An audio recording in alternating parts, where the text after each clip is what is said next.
Hold your hand. It's time to pray. There's no pray. Yes, you do. I'm not religious.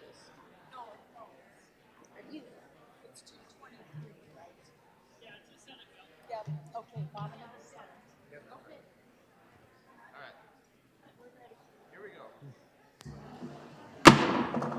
The House of Representatives will now come to order.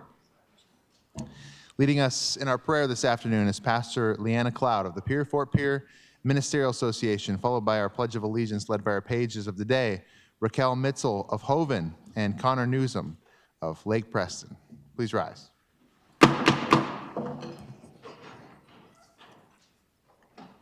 Let us pray. Almighty God, we pause at the beginning of this session to seek wisdom beyond ourselves. We are grateful for the opportunity to serve and for the trust placed in us by the people we represent. Grant these representatives clarity of mind, integrity of heart, and humility of spirit. Guide their words and decisions so that they may promote justice, protect the vulnerable, and seek the common good. Help them to listen with respect, to disagree with civility, and to act with courage and compassion. May their work today be marked by honesty, cooperation, and a sincere desire to serve all people. We ask for your guidance and blessing upon this body, this chamber, and this day. Amen. I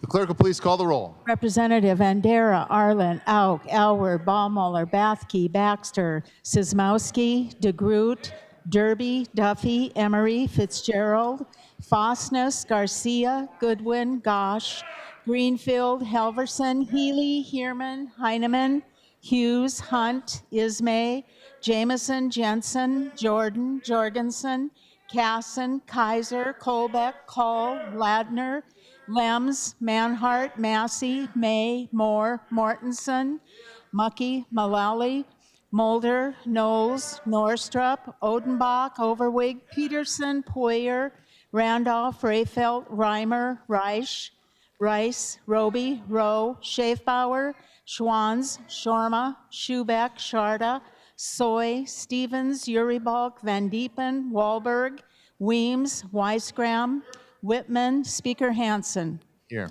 Mr. Speaker, there is a quorum. Approval of the journal. Mr. Speaker, the Committee on Legislative Procedure respectfully reports that the Chief Clerk of the House has had under consideration the House Journal of the 29th day. All errors, typographical or otherwise, are duly marked in the temporary journal for correction, and we hereby move the adoption of the report respectfully submitted. John Hanson, Chair. Is there a second? That motion having been made and seconded, any remarks? Seeing none, all those in favor of approval of the journal will signify by saying aye. Those opposed, nay. Motion carries. Communications. Mr. Speaker and members of the House of Representatives, I have the honor to inform you that on March 2nd, 2026, I approved House Bill 1018 and House Bill 1035, and the same has been deposited in the Office of the Secretary of State. Respectfully submitted, Larry Roden, Governor. Reports of standing committees. Mr. Speaker, the Committee on Legislative Procedure respectfully reports that the Office of Engrossing and Enrolling has carefully compared House Bill 1046, 1084, 1106, 1162, and 1169, and finds the same correctly enrolled. Respectfully submitted, John Hanson, Chair. Mr. Speaker, the Committee on Legislative Procedure respectfully reports that House Bill 1062 was delivered to His Excellency the Governor for his approval at 9:34 a.m., March 2nd, 2026, respectfully submitted, John Hanson, Chair. Mr. Speaker, the Committee on House State Affairs reports that Senate Bill 17 and 133 do pass, Senate Bill 135 be amended and do pass and be placed on the consent calendar, Senate Bill 142 do pass and be placed on the consent calendar. Respectfully submitted, Scott Odenbach, Chair. Mr. Speaker, the Committee on House Education reports that Senate Bill 198 was deferred to the 41st legislative day. Respectfully submitted, Lana J. Greenfield, Chair. Mr. Speaker, the Committee on House Judiciary respectfully reports that Senate Bill 41 and 42 do pass, Senate Bill 49 be amended and do pass and be placed on the consent calendar. Senate Bill 43, 44, and 45 do pass and be placed on the consent calendar. Respectfully submitted, Mike Stevens, Chair. Mr. Speaker, the Committee on House Commerce and Energy reports that Senate Bill 98 do pass. Senate Bill 110 was deferred to the 41st legislative day. Respectfully submitted, Carla J. Lems, Chair. Messages from the Senate. Mr. Speaker, I have the honor to return herewith House Bill 1265, which has been amended by the Senate, and your concurrence in the amendments is requested. Also, Mr. Speaker, I have the honor to return herewith House Bill 1046, 1084, 1106, 1162, 1169, and 1219, which have passed the Senate without change. Also, Mr. Speaker, I have the honor to transmit herewith Senate Bill 130, 231, and 240, which have passed the Senate, and your favorable consideration is requested. Respectfully, Peggy Lorenz, Secretary. Motions and resolutions. Representative Rowe, move that the House do concur in Senate amendments to House Bill 1188. Is there a second? The Rowe motion that the House now do concur in Senate amendments to House Bill 1188 having been made and seconded. Remarks on your motion, Representative Rowe. Thank you, Mr. Speaker. Just a little clarifying language was added. Ask for your support. Thank you. Thank you. Further remarks on the Rowe motion? Any further remarks? Seeing no further remarks, the question before the House is the Rowe motion that the House now do concur in Senate amendments to House Bill 1188. All those in favor will vote yea. Those opposed, nay. The clerk will unlock the voting machine, and the members will proceed to vote.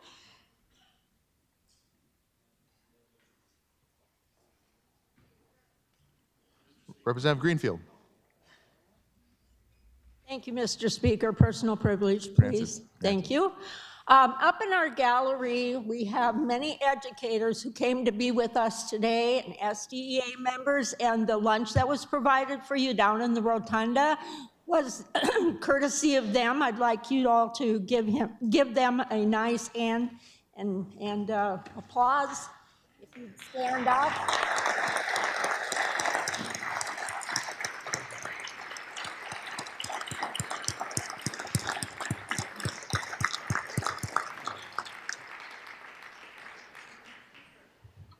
Representative Gosh. Personal privilege, please. Granted. Thank you, Mr. Speaker. Well, on behalf of Representative Moore and myself from District 23, we have yet another school in the chamber today, but today is a little bit of a special day.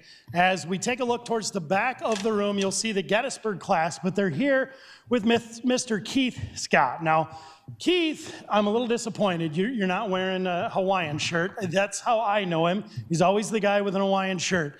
But nonetheless, he has served his community faithfully for over 30 years as a teacher, a coach, and a huge mentor, and a very, very important part to the Gettysburg community. He announces, if you ever go to a Gettysburg game in Gettysburg, he's the voice you can hear announcing the players.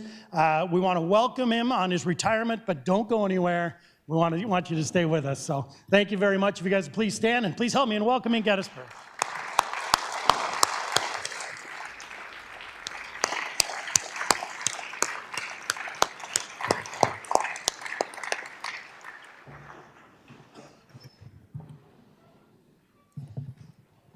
Representative Schubeck.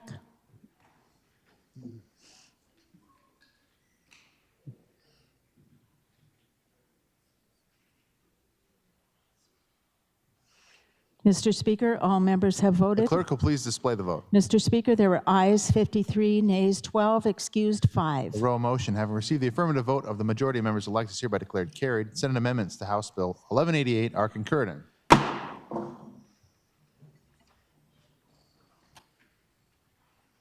Representative Norstrup moved that the House do now reconsider the vote by which Senate Bill 223 lost.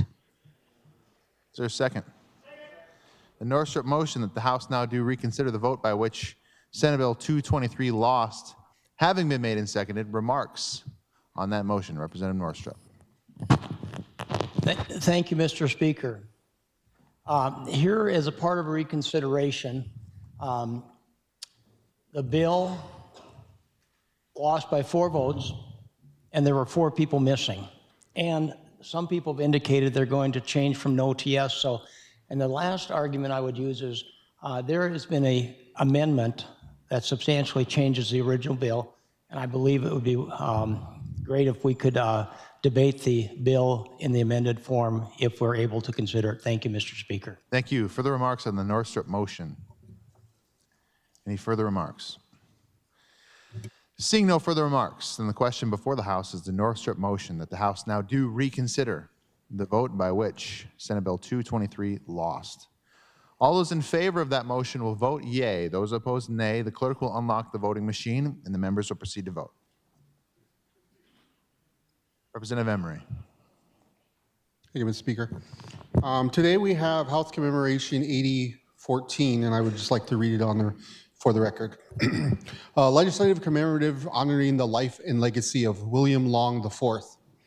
Whereas William Long IV lost his life on December 21st, 2025, while enjoying one of his greatest passions, ice fishing on the Rhodes Reservation. And whereas William was a devoted husband, loving father, cherished brother, nephew, cousin, and a loyal friend to many throughout the community. And whereas William has been known for his deep love for fishing in every season, embracing the outdoors with patient skill and joy.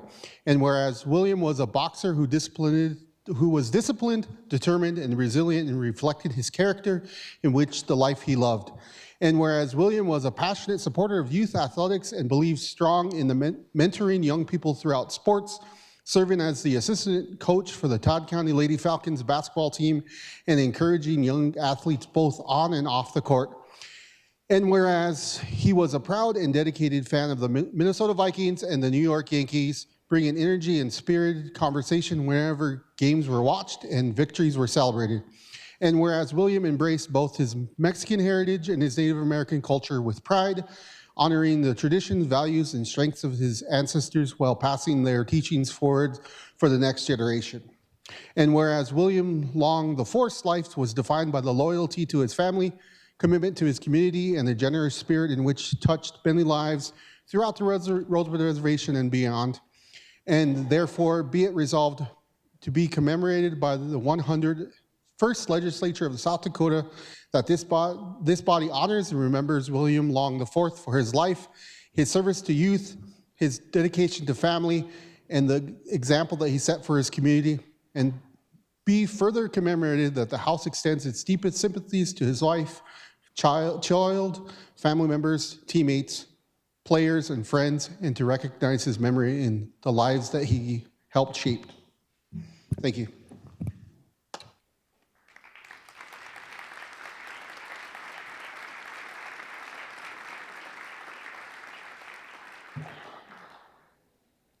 Mr. Speaker, all members have voted. The clerk will please display the vote. Mr. Speaker, there were ayes 31, nays 34, excused 5. The Northrup motion, having failed to receive the affirmative vote of the majority of members elected, is hereby declared lost.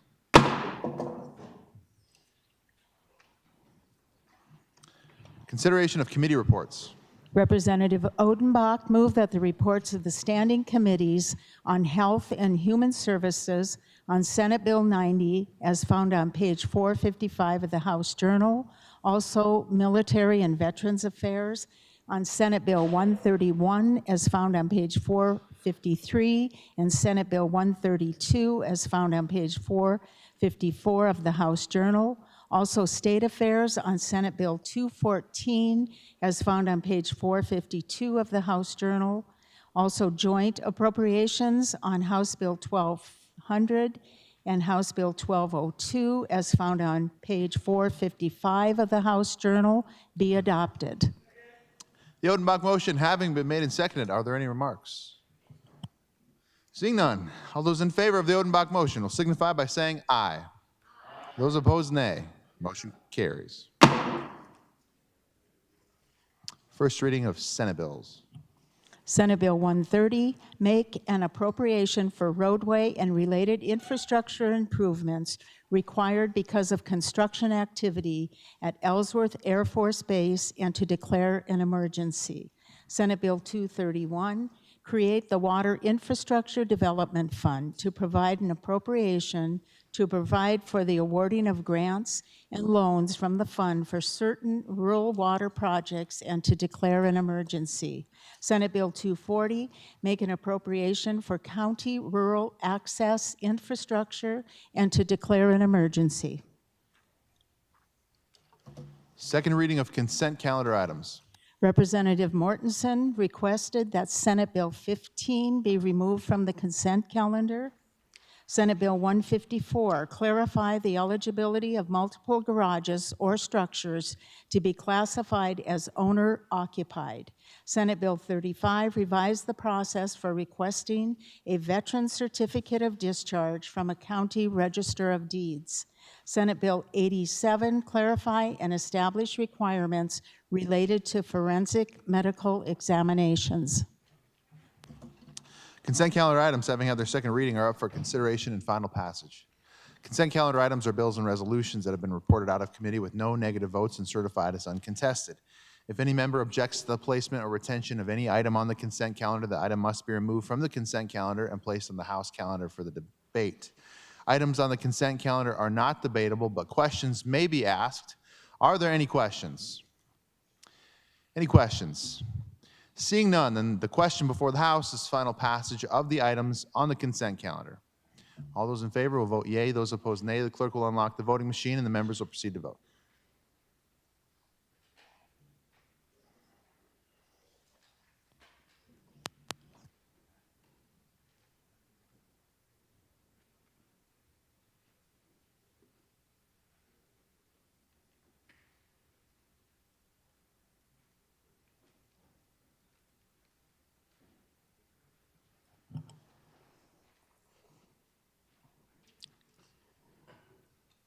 Representative Mucky. Mr. Speaker, all members have voted. Clerk will please display the vote. Mr. Speaker, there are ayes 65, excused 5. Consent calendar items having received the affirmative vote of the majority of members-elects are hereby declared passed. Any questions on the titles? Seeing none, the titles are deemed correct.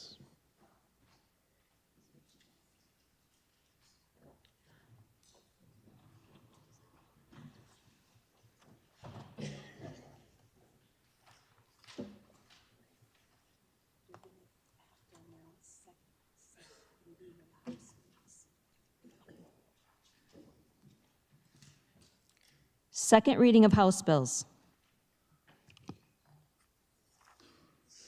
House Bill 1261, an act to provide a tax credit for owner-occupied property, to make an appropriation therefore, and to transfer monies to the general fund. House Bill 1261, having had its second reading, is up for consideration and final passage. Are there any remarks? Representative Hansen. Thank you very much, Madam Speaker and members of the House. It's an honor to bring this bill before you today, House Bill 1261. And I just want to start off by expressing my gratitude to the Appropriations Committee for sending this bill down to the floor to keep this conversation moving about how we're going to lower property taxes for the people of this state. As we all know, it's one of the most important issues that we face as this state. And that conversation is continuing. In fact, just today, we had a bill up in House State Affairs that I think is going to actually operate as a better mechanism for bringing about the relief that is sought in this particular proposal. And so since we've got that other bill in play, the conversation is continuing. This mechanism is no longer necessary. And for those reasons, I'm going to ask this body to table this bill today. Thank you. Representative Gosh. Madam Speaker, I move that we table House Bill 1261. Representative Gosh moved that House Bill 1261 be laid on the table. The question before the House is Representative Gosh motion that House Bill 1261 be laid on the table. This is a non-debatable motion. All in favor will vote aye. Opposed, nay. The clerk will unlock the voting machine and the members will proceed to vote.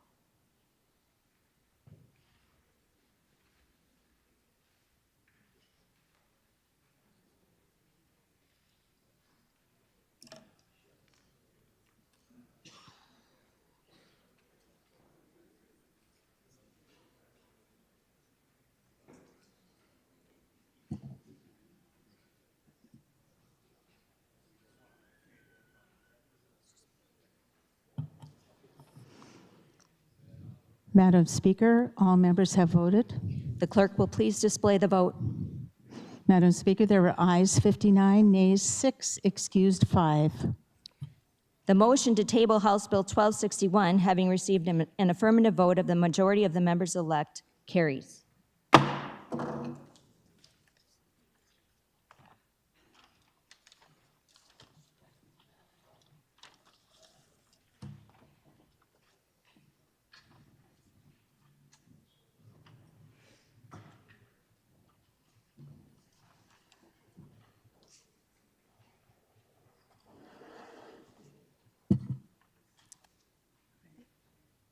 House Bill 1086, an act to make an appropriation for providing a grant to a nonprofit that delivers programming to support offenders and correctional staff. House Bill 1086, having had its second reading, is up for consideration and final passage. Are there any remarks? Representative Mulder. Thank you, Mr. Speaker, and the members of the House of Representatives. I want you to take a moment to think back, maybe even close your eyes, to last year when prison facilities, recidivism, and prison population were all the rage around this Capitol. South Dakota, we learned during that time, ranks third worst in incarceration per capita in the nation. We boast of a 75% recidivism rate, which isn't good, by the way. It's pretty bad, meaning that 3 out of 4 offenders find their way back into incarceration once released. Now, since that time last year, we did answer as a legislative body the facility question and location question where a new prison needed to be built, the quantity of beds at 1,500 because we're overpopulated and already have 1,200 there. But there was an ongoing discussion that said we need to address recidivism because we do not want to build another prison or add on to a prison by the time it's ready for us to use. And today we have that opportunity to chip away at recidivism here in South Dakota. And that's with House Bill 1086. By the way, it's the only bill this session that deals with this issue, recidivism, and how to reduce it. House Bill 1086 is a $2.7 million one-time appropriation that establishes a 5-year grant through an RFP process distributed by the Department of Corrections annually. What they'll do is that the RFP asks a nonprofit to provide leadership training for offenders and a mindset shift into how they improve their lives, but it also establishes leadership training for DOC staff across the state. There is a current nonprofit that is doing this work. There's a handout on your desk, and you can see the results they are achieving. Since 2001, they have seen graduates of this program move from a 75% recidivism rate down to below 35%, a remarkable difference. They do this by stressing personal accountability, shifting from a victim mindset to an owner mindset. They do it through communication and conflict resolution, reducing violence inside our facilities is what we want, and improving stability upon release. They do this by teaching and preparing workforce, equipping offenders to become individuals with soft skills and the discipline required to maintain long-term employment. And they teach a pro-social contribution, encouraging individuals to become positive influences within their current environment and their future communities, turning offenders into the community members that we want in South Dakota. Currently, this nonprofit works in 3 prisons already, providing this programming. They have a relationship with DOC, and as I mentioned, they have excellent results. With that, I ask you your green vote on House Bill 1086 to support the reduction of recidivism across the state of South Dakota for all citizens in our state. Thank you. Thank you. Further remarks on House Bill 1086, Representative Fitzgerald. I have a question for the sponsor. State your question. So the request is $2,700,000 for, is it 5 years? Could you tell me what that money is spent on? What the budget, where the money goes? Thank you. Sure. Representative Mulder, do you wish to answer that question? Yes. Yep. So it'd be just over $570,000 a year per year. It literally is, when we put together the proposal to come up with this, we literally are scaling up staff to be able to do the training and providing that across the state. 2, we're literally providing like mileage for the individuals to travel across the state to be there in person, and just those equipment. So with that, again, this is not just at the prison in Sioux Falls. It's at the new prison in Rapid City, here in Pierce, Springfield, and across the state. So it contributes to every aspect of that. Follow-up or remarks, Representative Yes, Fitzgerald. thank you. So how many people are employed in this grant? And we do know that each state does calculate the recidivism differently. So we can't really compare our rate to another state's because we do calculate that differently. Representative Mulder, do you wish to answer that question? I can answer it by saying I don't have a number for staff at this point. But also the recidivism rate, I don't know how other states do this, but I do know that currently in this program, we're working with the state's attorney out of Minnehaha County to track our numbers, and that's where we're getting our numbers. Further remarks on House Bill 1086. Representative Poirier.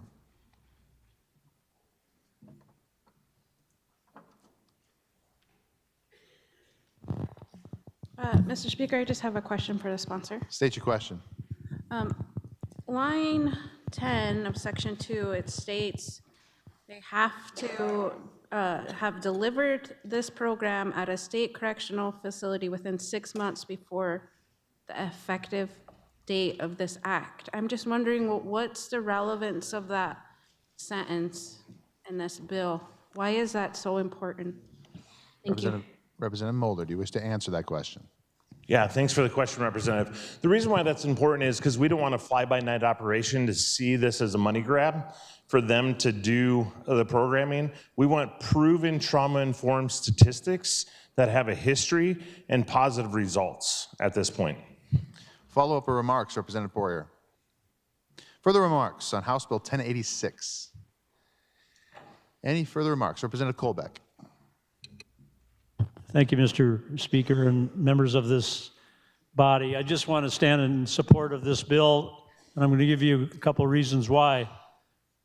About 3.5, 4 years ago, we started what we called the Prison Reconstruction Fund, of which we were able to put money away to build not only the prison, the women's prison in Rapid City, which should open up here in just a few months, but also we're able to put a men's new correctional facility in Sioux Falls, South Dakota. We heard last week that approximately 100 prisoners or 100 inmates are released monthly in Minnehaha County. And with this here proposal coming, and we would be able to take 100 prisoners, and hopefully with the percentages that the good senator from Minnehaha County said, we would be able to save $40,000 per year for any one of those 100 prisoners that would go back into the prison walls, whether they are in Rapid City as a lady or as a man. They would become citizens in the state of South Dakota. They would be able to go to work and any employer in this room knows how tough it is to get workforce. So I highly recommend that you vote yes on this bill and give it a chance. It's a 5-year program that hopefully will be able to fund itself just by the savings that we save as state taxpayers on people not going back into the prison walls. Thank you. Thank you. Further remarks, Representative Jordan. Thank you, Mr. Speaker. I rise opposed to House Bill 1006. House Bill 1086 structurally expands government by appropriating taxpayer funds to a private nonprofit corporation through a narrowly tailored statutory criteria that significantly reduces competitive neutrality. While South Dakota, under law, may require a justification process through state contracts through South Dakota Codified Law, Chapter 5-18A, House Bill 1086 does not codify any grant mechanism, or neither has public oversight. Please vote no. Thank you. Further remarks on House Bill 1086. Representative Jensen. Thank you, Mr. Speaker. Question for the sponsor. State your question. Are you the managing director of Volunteers of America? Representative Mulder, would you like to answer that question? Yes, I am. Thank you. Thank you. Follow-up or remarks? Remarks, please. Thank you. Under Article 3, subsection 12 of the South Dakota Constitution, legislators are prohibited from having direct or indirect interest in any state contract authorized by a law passed during their term. While the sponsor may not personally receive a financial benefit, the potential appropriation of $2.7 million to his employer introduces an indirect interest that raises constitutional and ethical red flags. As both bill sponsors and a senior executive at the presumptive recipient organization, the representatives' dual roles represent a substantive conflict. This structure poses serious risks to public trust, constitutional compliance, and legislative integrity, and exposes the state to legal challenges or contract invalidation under conflict of interest doctrines. Taxpayer funding must not be steered toward private beneficiaries through legislator-driven statutes that lack clear competitive and accountability frameworks. Please vote red. Thank you. Further remarks, Representative Peterson. Question for the Prime. State your question. Would you like to address those concerns? Representative Mulder. I would like to address those concerns. Thank you. What was read was just complete falsehood. I am employed at Volunteers of America. This contract has nothing to do with Volunteers of America. It's not directed towards Volunteer America whatsoever. There's no relationship between the nonprofits that exist. So there is no conflict that way at all. So I don't know where that rumor is coming from or where that statement is. It's not true. Thank you. Representative Peterson. Remarks, go ahead. Yeah, thank you. Thanks for clarifying that to the Prime. You know, when we stood in this building the last couple years, part of the concern was space, part of the concern was getting recidivism lower.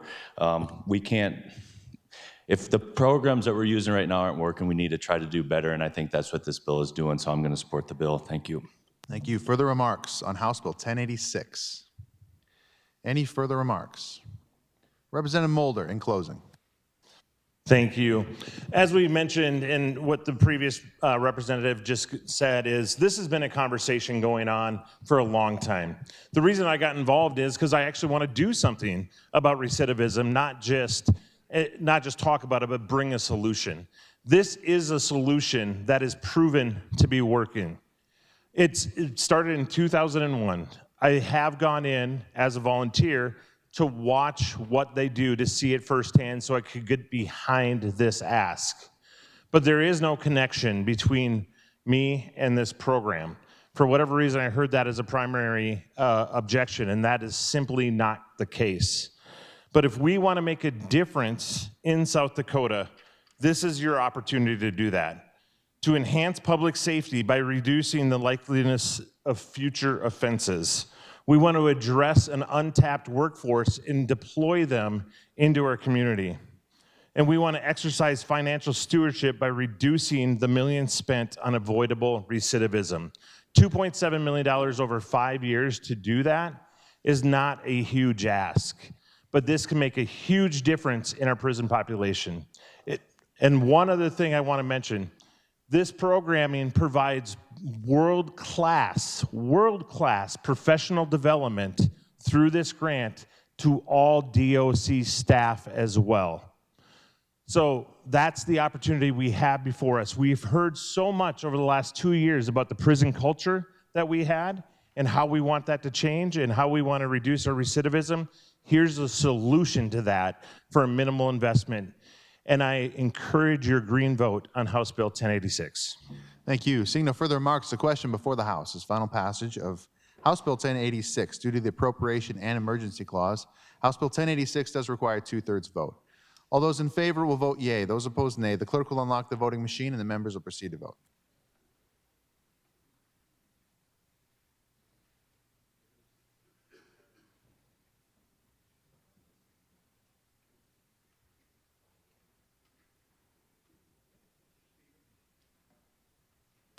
Representative Colbeck.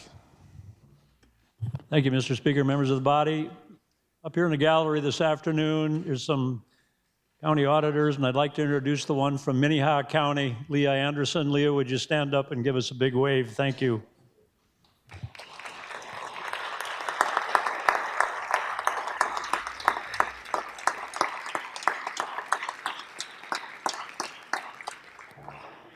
Representative Manhart. Granted. Yes, there's a few more auditors up there as well. I just wanted to add on to that. We've got the auditor from Moody County and Brookings County as well. So if we could.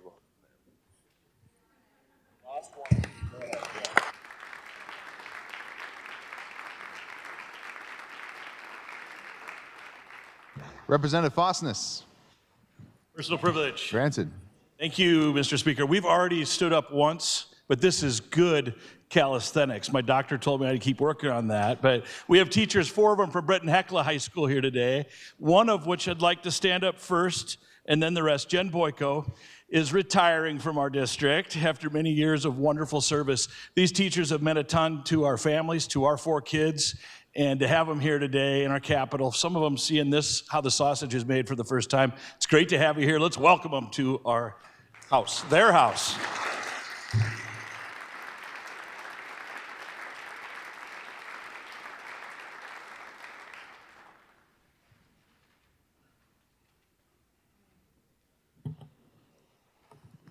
Mr. Speaker, all members have voted. The clerk will please display the vote.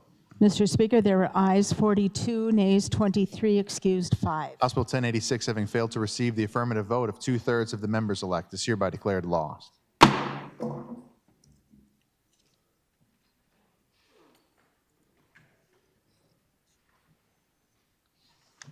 House Bill 1200, an act to make an appropriation for victim services provided by nonprofit organizations. House Bill 1200, having had its second reading, is up for consideration and final passage. Are there any remarks? Representative Rayfeld. Thank you, Mr. Speaker. Members of the House. Well, today I rise to bring you House Bill 1200. House Bill 1200 is a one-time legislative request to assist victims of domestic violence, abuse, and neglect. And to understand why this request is before us, we need to understand how these services are typically funded and what has changed. In 1984, Congress passed the Victims of Crime Act, commonly known as VOCA. VOCA was created to support victims of crime through state and local programs, including domestic violence shelters, rape crisis centers, and child advocacy centers. VOCA is not funded by taxpayers. It is actually funded through fines, penalties, and settlements paid by federal criminal offenders. The principle was simple and just, that those who commit crimes should help fund the services for the victims. For years, that funding supported shelters and advocacy programs across South Dakota, but federal VOCA collections have declined significantly and distributions to states have dropped accordingly. At the same time, unfortunately, the need here has increased. According to statewide victim service reports, thousands of South Dakotans seek help each year from domestic violence and sexual assault programs. In a single year, providers across our state respond to tens of thousands of crisis calls and serve thousands of adults and children. On any given day, shelters are providing emergency housing, safety planning, counseling, and also legal advocacy. And even with these efforts, programs report returning victims away because beds are full or staffing is stretched. This is why the reality is that we're facing. There are more reports of domestic violence, there's more complex trauma, there's more children that are exposed to abuse, and there's more demand for emergency shelter and advocacy services. And at the same time, those shrinking federal dollars are happening. When a victim leaves an abusive situation, that moment is one of the most dangerous and vulnerable times of their life. If there's no shelter bed available, if there's no advocate to help file a protection order, if there is no safe place for their children, the consequences are real. Without shelters, law enforcement has fewer safe placement options. Emergency rooms become the default holding spaces. Children miss school. Victims often return to dangerous situations simply because there is absolutely nowhere else for them to go. These programs are not abstract line items in a budget. They are part of the public safety infrastructure of our state. House Bill 1200 is not about expanding government.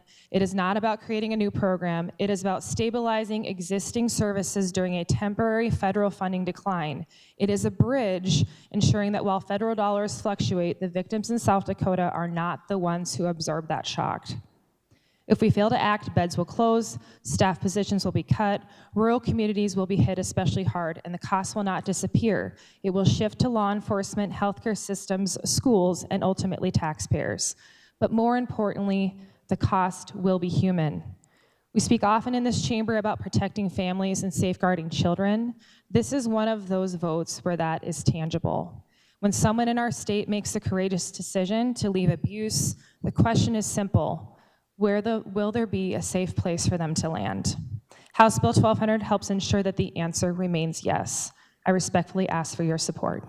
Thank you. Further remarks on House Bill 1200? Any further remarks? Seeing no further remarks, the question before the House is final passage of House Bill 1200. Due to the appropriation and emergency clause, House Bill 1200 does require a 2/3 vote. All those in favor will vote yea. Those opposed, nay. The clerk will unlock the voting machine and the members will proceed to vote.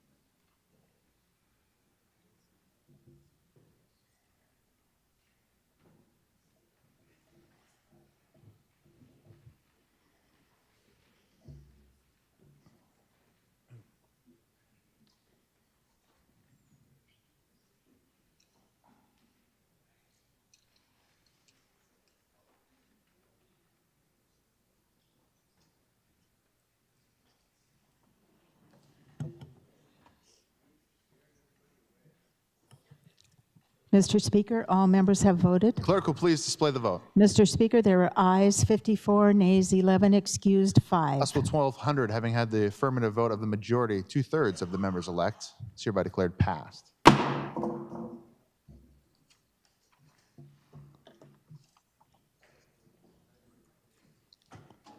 House Bill 1202, an act to authorize the construction of a trades center on the campus of Lake Area Technical College, to make an appropriation therefore and to declare an emergency. House Bill 1202, having had its second reading, is up for consideration and final passage. Are there any remarks? Representative Roby. Thank you, Mr. Speaker. I rise today asking for your support of House Bill 1202, which represents an investment in South Dakota's workforce through a new trades center at Lake Area Tech, which will allow for the addition of 3 new programs: HVAC, refrigeration, and water treatment. The bill lists the dollar amount at $101. The original request was for $5.2 million.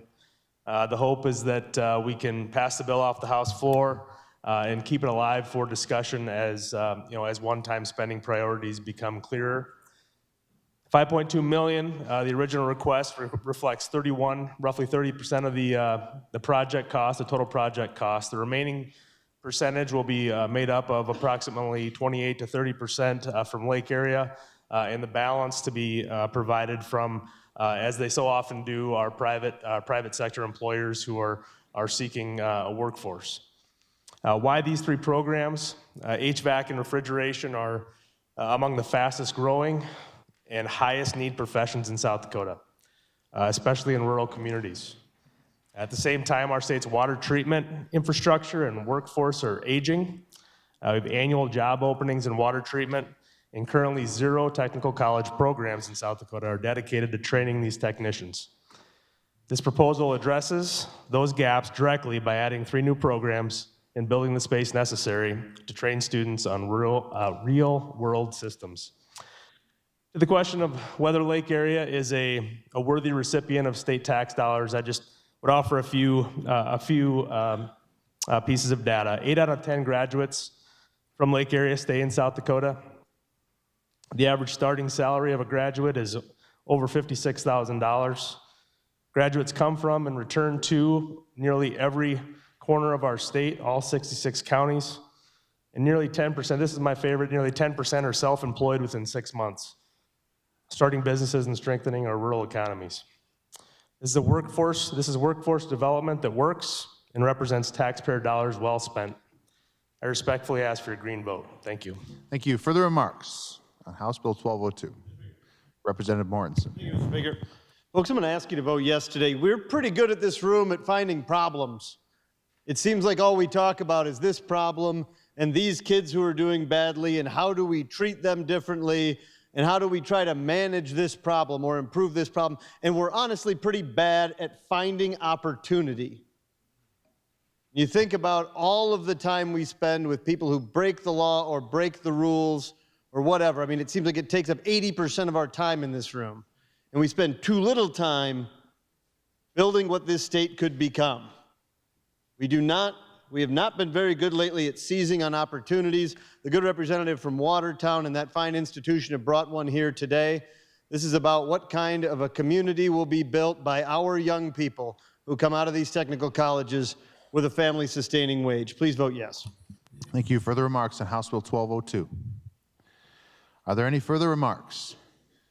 Seeing no further remarks, the question before the House is final passage of House Bill 1202 due to the appropriation and emergency clause.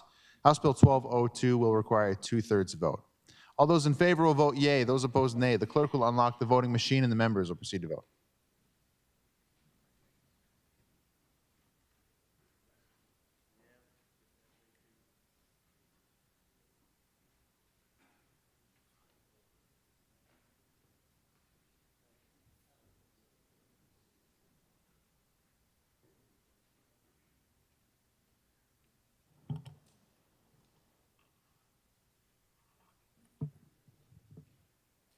Representative Emery. Representative, Mr. Speaker, all members have voted. The clerk will please display the vote. Mr. Speaker, there are ayes 43, nays 22, excused 5. House Bill 1202, having failed to receive the affirmative vote of 2/3 of the members elect, is hereby declared lost.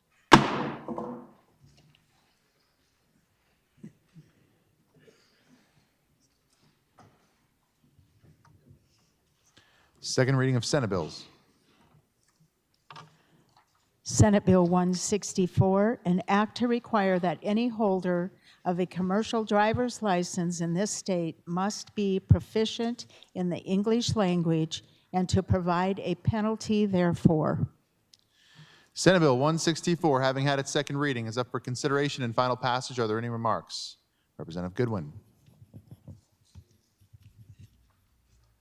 Thank you, Mr. Speaker and members of the body. I talked about this earlier today, and I did say that I thought that the federal bill requiring English for CDL was in the pipeline, but I misspoke. It actually is part of federal law now. So anybody that heard me say that, it's actually part of federal law. So thank you. Basically, what this Senate Bill 164 would do, it would amend the state CDL laws to explicitly require English language proficiency for a commercial driver's license and applicant holders trying to require existing, trying to comply with existing qualifications. The core provisions are the state CDL issuance requirement as to current. Mr. Speaker, you're not going to tell me I can't talk to the bill, are you? You're well in on the merits, and it's just thank you. okay. No problem. I just got that fear in me because every time I did this. The state CDL issuance requirements adds current South Dakota CDL eligibility criteria by requiring that a person applying for a CDL must demonstrate English language proficiency as defined by the federal standards. The testing administration requires the Department of Public Safety to adopt the rules determining whether applicants must meet, that they do meet the English language requirements and administer all the skills in the test to be in English. Law enforcement, if a licensed commercial driver is stopped for a traffic offense or accident, a law enforcement officer with just few exceptions must assess whether the driver can respond to official inquiries in English language. Out of service and citation authority, if a driver cannot demonstrate sufficient English proficiency upon law enforcement contact, the officer may cite the driver for a violation of English proficiency and place the driver out of service. Penalties: operating a commercial vehicle in a state without sufficient English language proficiency is a Class 2 misdemeanor for the first offense and a Class 1 misdemeanor for subsequent offenses thereafter. Page 2, hang with me here, I'm just about done. The federal regulations now provides a baseline qualification standard for CDL driver's licenses, and this would just mirror what the federal government's done.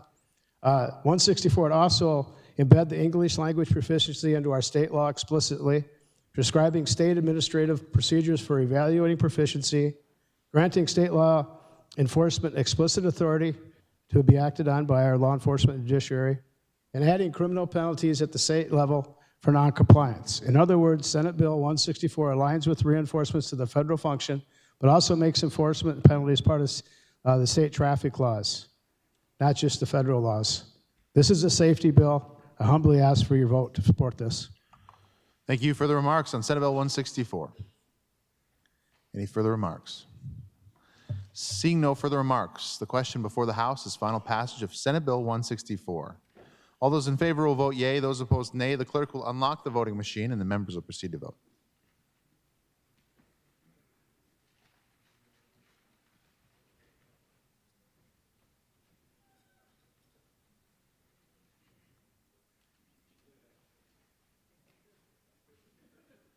Representative Wahlberg. Personal privilege. Granted. Thank you. Well, I never thought I was going to be able to get to do this because she said she would never come here at all. But after being together for 30 years and married to this wonderful woman for 28 years, I would like to welcome my wife, Deb, and her mom to the Capitol. They decided to make a trip last night to come up here and spend the day with us and tour the Capitol. They got a picture with the governor. Matter of fact, the governor actually told my mother-in-law, "You're sitting in this chair," end quote. There we go. So if you can help me welcome them to the Capitol, please. Thank you.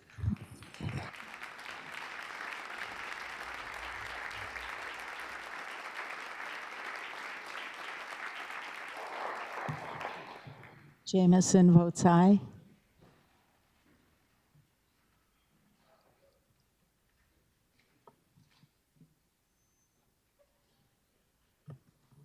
Representative Hughes.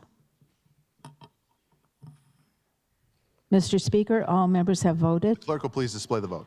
Mr. Speaker, there are ayes 60, nays 5, excused 5. Senate Bill 164, having received the affirmative vote of the majority of members elect, is hereby declared passed. Any questions on the title? Seeing none, the title is deemed correct. Senate Bill 36, an act to authorize certain utilities to establish wildfire mitigation plans and associated liability limitations for wildfire damages. Senate Bill 36, having had its second reading, is up for consideration and final passage. Are there any remarks? Representative Goodwin, you may speak to the merits of the proposal. Can I talk about Chinese chicken coops? Thank you, Mr. Speaker, members of the body. When I first got approached and started working on this bill, I thought it had zero chance to even become a bill because nobody got along. Everybody was pitted against them. I'm thinking, what did I even get into this? So this is a bill of cooperation to the nth degree. I still pinch to myself, think, how did we get to this point? But let me just start with this. The Senate Bill 36 looks complicated, but at its core, it's really pretty simple. I guess it has to be if I'm pitching it. What it does is this. It allows utilities to file a plan to minimize wildfires. If they follow the plan, they're protected from certain liabilities. There's Section 7, all of it that matters in it, but most of the discussion of this agreement and disagreement have been around Sections 4 and Section 6. So I encourage you to take a look at those two sections, 4 and 6. The wildlife mitigation plans are in Section 4, and the liability stuff is in Section 6. I really like Section 4. It contains requirements of wildfire plans. The plan they brought to committee were 80 pages long.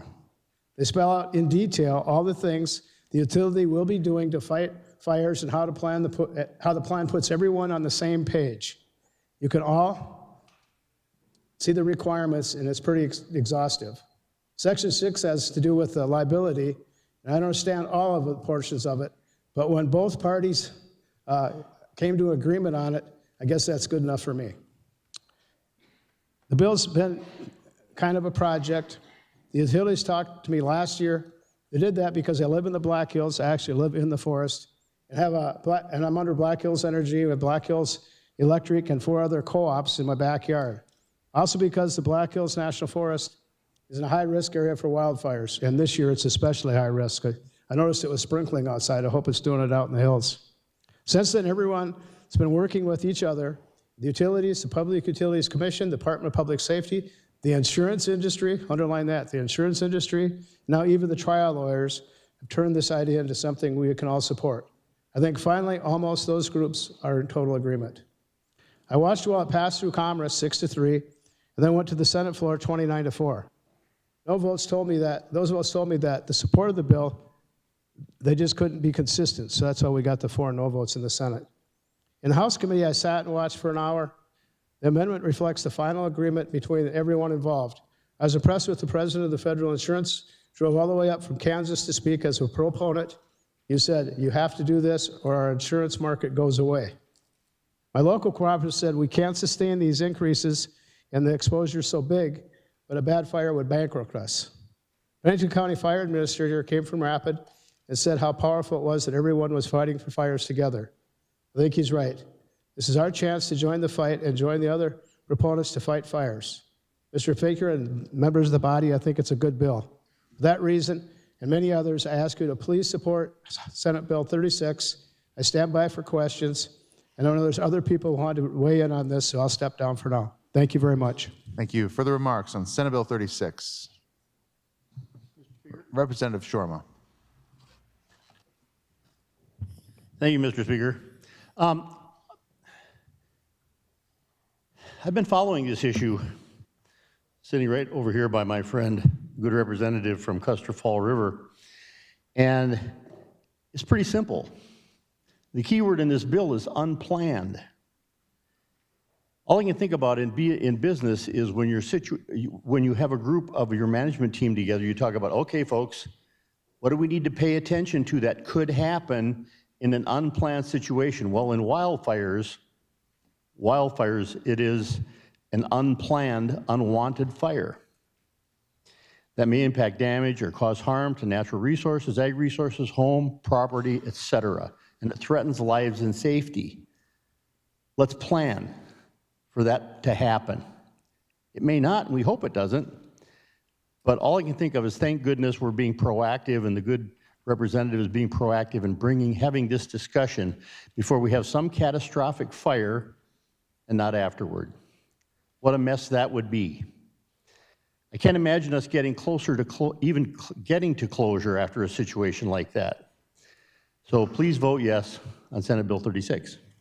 Thank you. Further remarks on Senate Bill 36? Representative Ladner. Thank you, Mr. Speaker and members of the House. I rise today in support of SB 36. Full disclosure, I am a member of the Black Hills Co-op Electric Company. So in about 2007, there was a wildfire in our neighborhood caused by lightning. Over 33 houses were lost. My neighbor, when we moved in after this fire, told us that he stopped counting the trees he lost at 133. The residents admit that they hadn't done any underbrush or maintenance, and that mitigation became very important within our subdivision. SB 36 involves electric utility providers publishing wildfire mitigation plans so that people are informed and can provide input into the planning process. If an electric utility provider has published and implemented a wildfire mitigation plan, SB 36 sets appropriate boundaries for recovery of damages in the event of a wildfire so that people can be made whole, not wealthy, from the effects of a fire. SB 36 will also help keep electric rates affordable, which I don't know about you, but that's very important to me. Because of the risk of wildfire, my cooperative insurance premiums have increased 46% in just the past 2 years, and that trend will continue to go up. If my co-op can obtain insurance for wildfire coverage in the future, SB 36 will help ensure that my co-op can continue having adequate insurance in the case of a catastrophic fire, and that insurance remains affordable. Safety, reliability, affordability remain the highest priorities in electric utilities.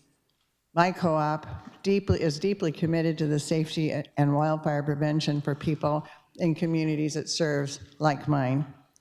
This bill represents an appropriate balance between accountability of the electric utilities to implement wildfire mitigation plans and management of the risk associated with wildfires.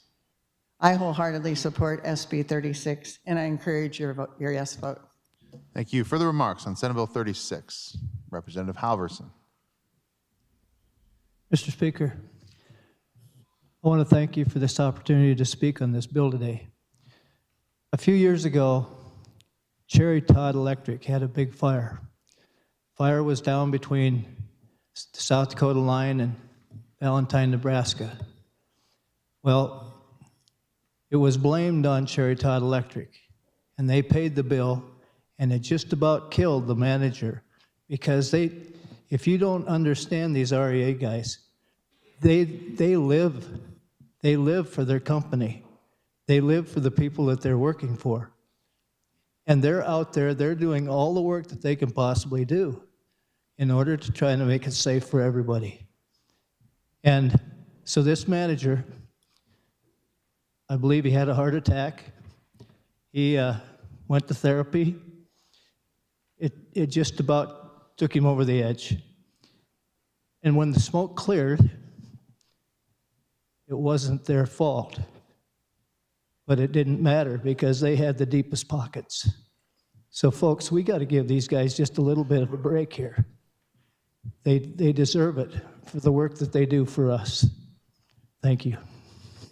Thank you. Further remarks on Senate Bill 36? Representative Heineman. Thank you, Mr. Speaker. Well, I rise in support of Senate Bill 36. You know, legislating is a lot like finding a balance. If you think about it, we're asked to do that over and over again. Balance in taxes and spending, a balance in spending promises, priorities, and laws. Senate Bill 36 strikes a great balance in this situation involving wildfires. It incentivizes wildfire planning, which is so important to stopping fires before they start and putting them out when they do start. It involves publishing wildfire plans so that people are informed and can give input into this planning process. You know, member consumers of smaller cooperatives face large amounts of risk. In fact, their wildfire insurance is becoming prohibitively expensive and increasingly harder to find. Senate Bill 36 does not shield utilities from responsibility in the event of a wildfire. If a utility is determined to be negligent, it will pay. Also, Senate Bill 36 prevents utilities from being held responsible for fires they didn't start, which ensures affordability and reliable electricity. So please support this Senate Bill 36. Thank you. Thank you. Further remarks on Senate Bill 36? Any further remarks? Representative Goodwin in closing. Thank you, Mr. Speaker. And living in the Black Hills, the first thing you do is when you get up in the morning, you step outside and you smell for fire. That's first, everybody that lives there smells if there's fire. And when there's a fire, it's a panic. I remember we had a fire, I lived right next to Sheridan Lake, we had a fire on the other side of it. I went down to the lake, and I couldn't even stand close to the lake. The heat from that fire coming across the lake, which would cool it off, was so intense. There's been other fires in the hills that have taken, the one fire that we had that went all the way from West to Custer up to Deerfield Lake was the biggest fire ever. That was caused by arson. And so it's a great elk hunting spot now because it's all burnt grass and everything, but it's a heck of a price to pay. So anyway, I'd just like to close and say that this is a bill of cooperation. All the parties seem to get along. We got to put together. If there is something that got to tweak later on, we can. But it looks like pretty good legislation to me, and I appreciate your support. Thank you. Seeing no further remarks, the question before the House is final passage of Senate Bill 36. All those in favor will vote yea. Those opposed, nay. The clerk will unlock the voting machine, and the members will proceed to vote.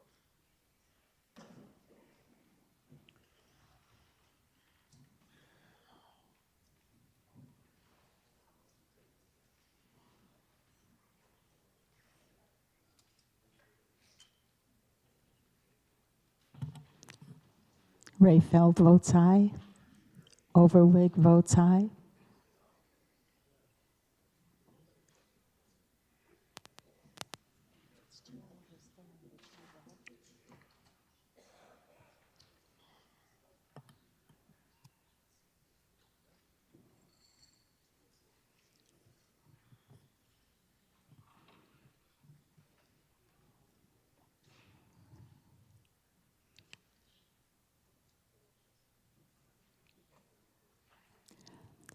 Fitzgerald votes aye. Mr. Speaker, all members have voted. Clerk will please display the vote. Mr. Speaker, there were ayes 63, nays 2, excused 5. Senate Bill 36, having received the affirmative vote of the majority of members-elect, is hereby declared passed. Any questions on the title? Seeing none, the title is deemed correct. Senate Bill 93, an act to prohibit certain state officers or employees from being employed by an organization that was the recipient of a contract awarded on behalf of a state agency for a period of time. Senate Bill 93, having had its second reading, is up for consideration and final passage. Are there any remarks? Representative Heerman. Thank you, Mr. Speaker. I would move that we lay SB 93 on the table. That motion by Representative Heerman to lay Senate Bill 93 having been made and seconded, this is a non-debatable motion. All those in favor of tabling Senate Bill 93 will vote yea. Those opposed will vote nay. The clerk will unlock the voting machine.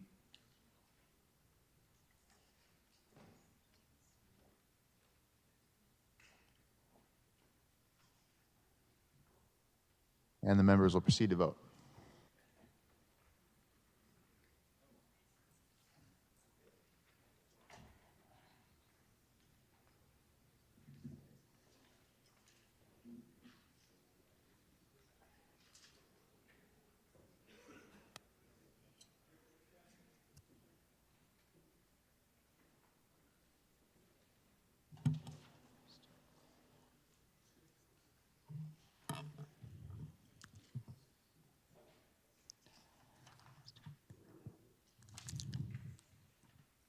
Representative Ladner. Mr. Speaker, all members have voted. Clerk will please display the vote. Mr. Speaker, there were ayes 37, nays 28, excused 5. The Heerman motion, having received the affirmative vote of the majority of members elect, is hereby declared carried. Senate Bill 93 is tabled.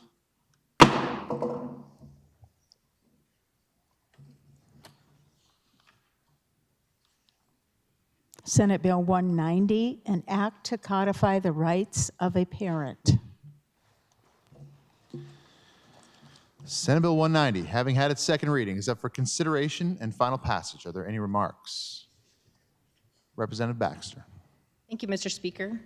Before moving forward, I do have an amendment I'd like to move. It's 190H. Has it been distributed online? It has. And you do wish to move it at this time? I do. Is there a second? The Baxter motion to amend Senate Bill 190 with Amendment 190H having been made and seconded. Remarks on your motion, Representative Baxter. Yeah, I just wanted to bring an additional amendment, just further clarifying that this legislation does not impede an investigation into child abuse or neglect, and I would ask the body to support it. Thank you. Further remarks on the Baxter motion to amend? Any further remarks? Seeing no further remarks, the question before the House is the Baxter motion to amend Senate Bill 190 with Amendment 190H.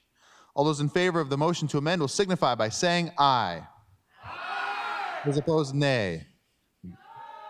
Motion carries. We're now on Senate Bill 190 as amended. Representative Baxter. Thank you, Mr. Speaker. Colleagues, today before us, there's a bill that underlines something foundational to our society. The fact that mothers and fathers have a fundamental right to direct the upbringing of their children, and that unless there's perversion of this relationship, like abuse or neglect, we as the state should step back and let this relationship flourish.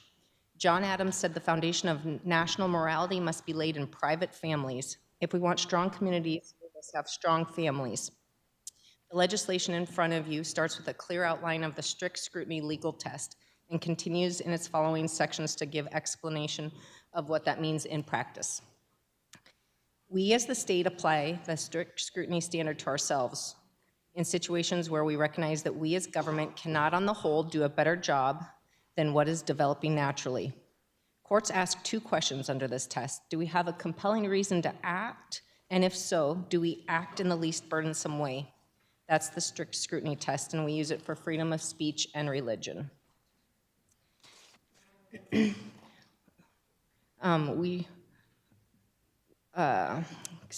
Because a parent and child relationship is naturally ordered towards success, nobody is more dedicated to the success of a child than a loving parent.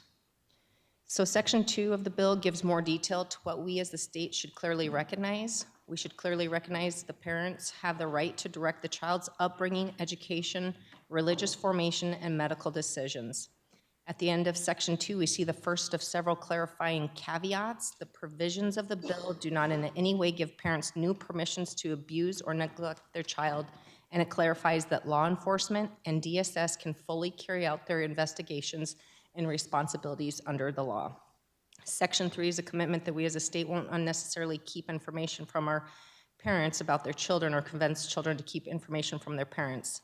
Sections 4 and 5 outline that medical decisions should be made with the parent. Also included in these sections is a clear explanation of how emergency medical treatment can be administered or how doctors can rely on third parties to relay the fact that a parent has given permission for treatment.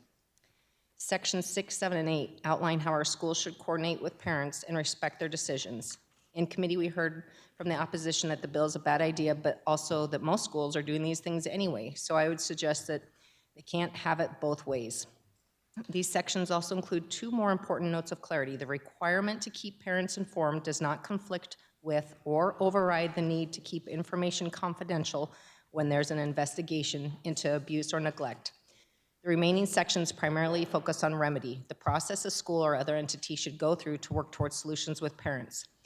Legislation like this has passed in 22 states, and more than 30 states have clearly stated that parental rights are fundamental. A majority of states have applied the strict scrutiny test to parental rights, either through codified law or by court rulings. Only 11 states lack this legal clarity, and South Dakota happens to be one of them.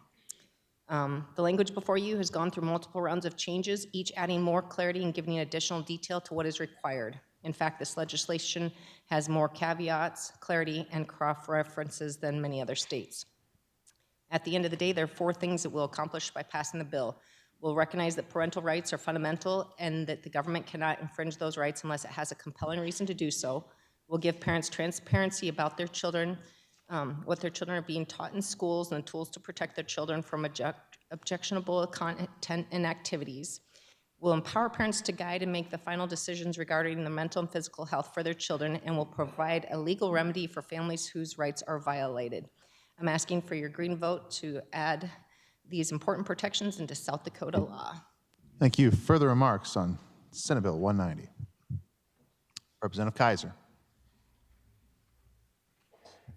Thank you, Mr. Speaker. I've been asked to read a statement from a mother of 6 from Rapid City. Her statement is, as a mother of 6 children, I do have the skill set to know that when to protect parents' rights.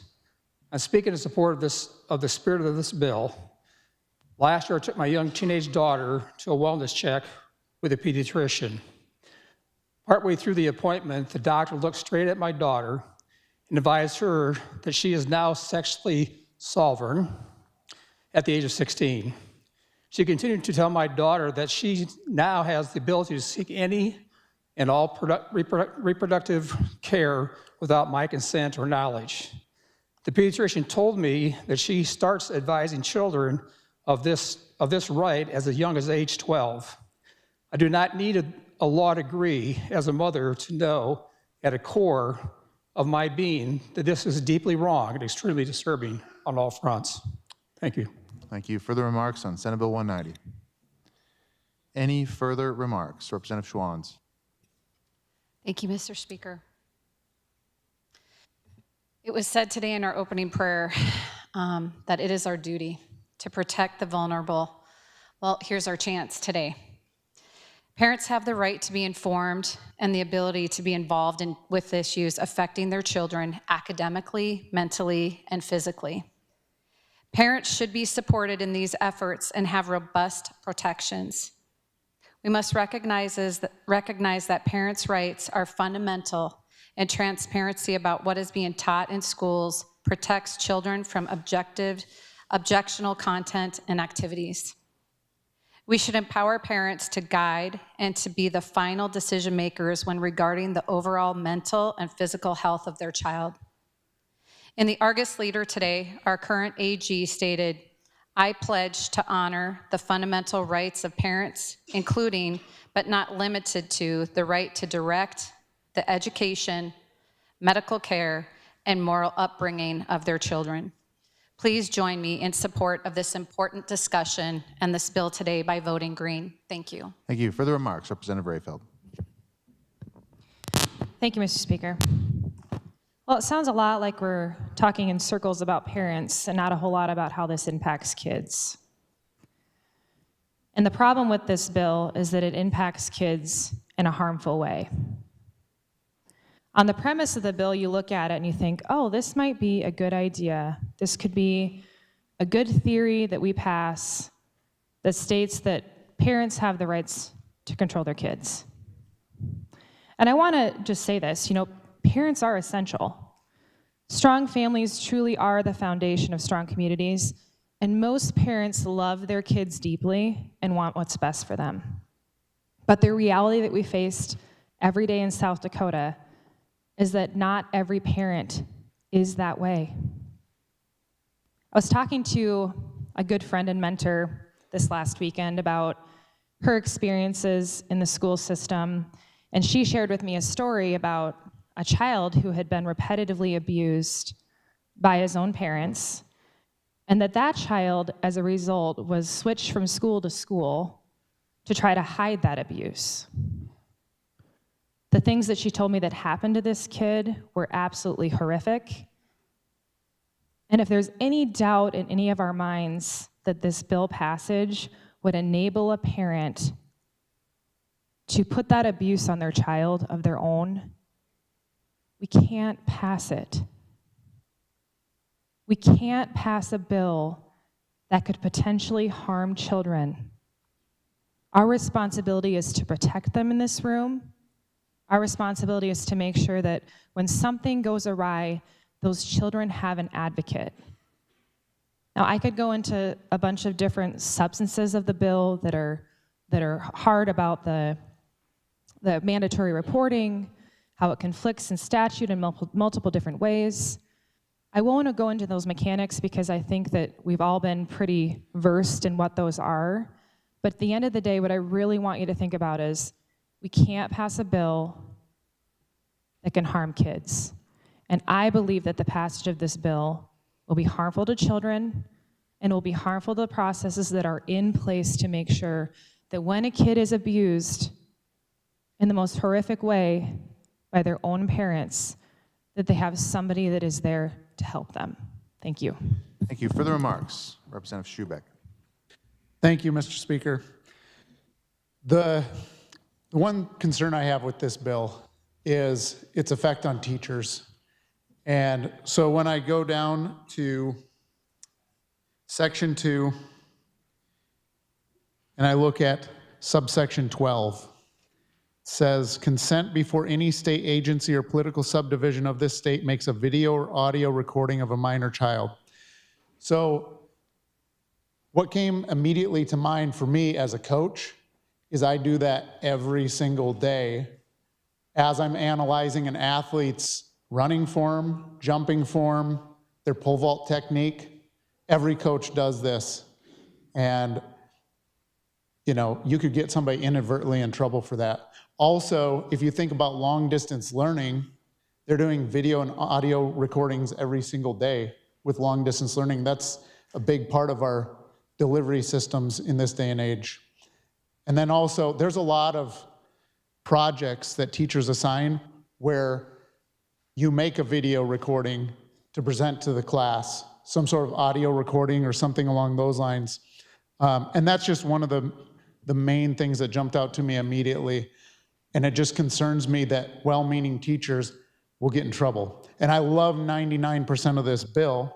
I like giving the parents the ability to monitor what their teachers are being, or their kids are being taught. I'm just concerned about myself and others getting inadvertently swept up into breaking the law when we're not trying to. So that's why I'm a no vote. Thank you. Thank you. Further remarks, Representative Hughes. Well, let me read to you from the AMA Journal of Ethics. Opinion 5.055, confidential care for minors.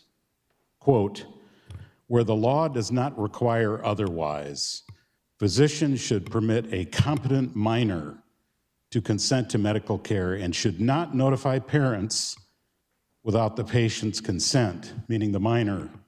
Depending on the seriousness of the decision, competence may be evaluated by physicians for most minors. When necessary, experts in adolescent medicine or child psychological development should be consulted. Use of the courts for competence determinations should be made only as a last resort. You know, the problem today is that we have medicine and education that is postured to divide the child from the parents. And I think it's time that we provide that the law requires otherwise, for example, in medical care and education. So I'm going to support this bill, and I think we all ought to. There are protections for abuse and neglect. Educators, medical people are all mandatory reporters. I don't know what the big to-do is. And South Dakota should join the rest of the states to recognize that parenting and the right of parenting is fundamental. And we have exclusions for the DSS, abuse and neglect provisions. You know, this is just recognizing the integrity and the dignity and the consistency of the family unit. And it frustrates me when we're always passing legislation to the lowest common denominator. So let's respect the relationship of parent and child, and let's pass this bill. Thank you. Further remarks, Representative Mortensen.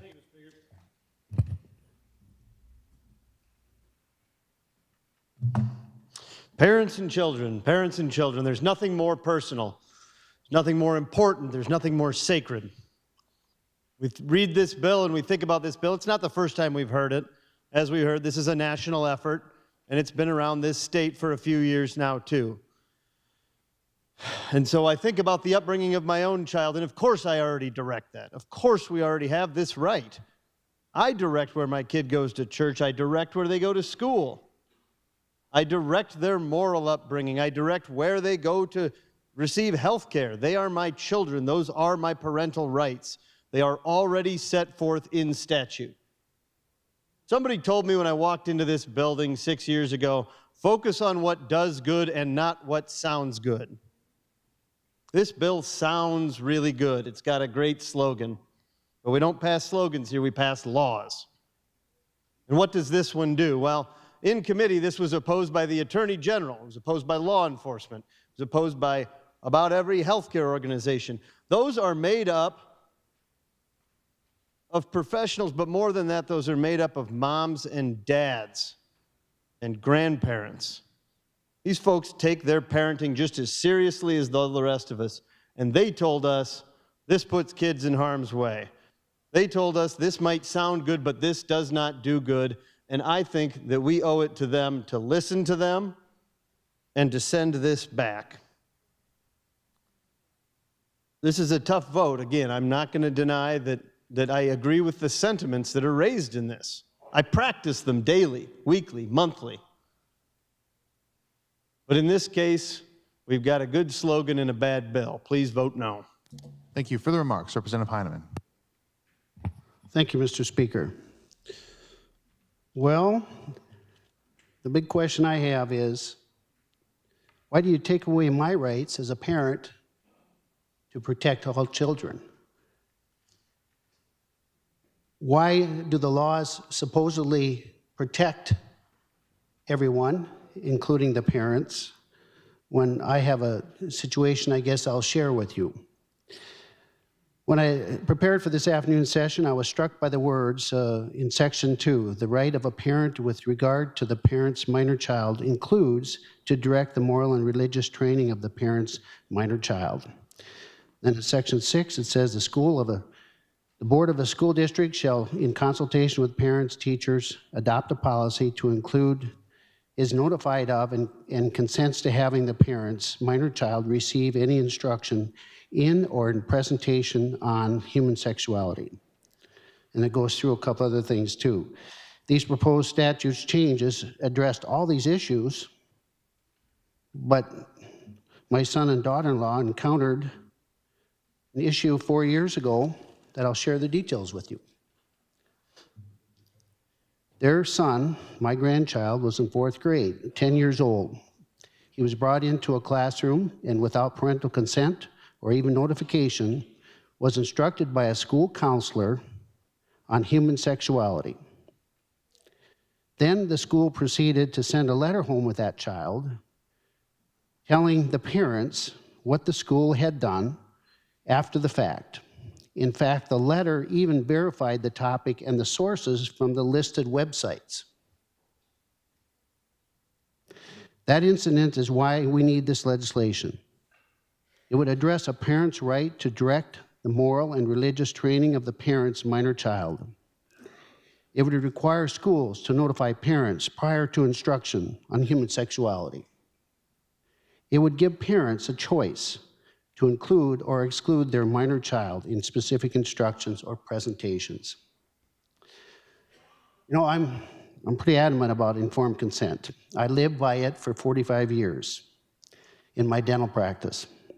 I could never understand why a 14 or 15-year-old coming into my office required parental consent, which I'm fine in getting, to extract a tooth, but getting counsel in school or deciding on what our children see in sex education is not left to the parent. It's left to the schools. Why did they do that? Thank you for listening. Please vote green for Senate Bill 190. Thank you. Further remarks, Representative Greenfield. Thank you, Mr. Speaker. I just have a question for the sponsor because I just want to preempt it first. You know, we're talking here about normal family situations. What if the parents never wanted a girl, wanted a boy?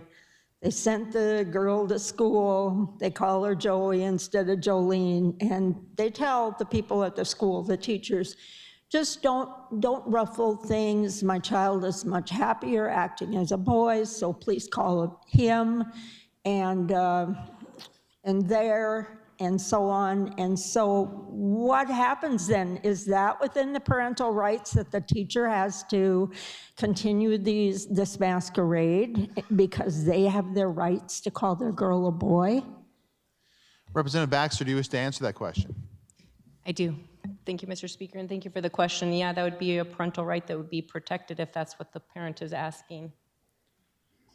Follow-up remarks, Representative Greenfield.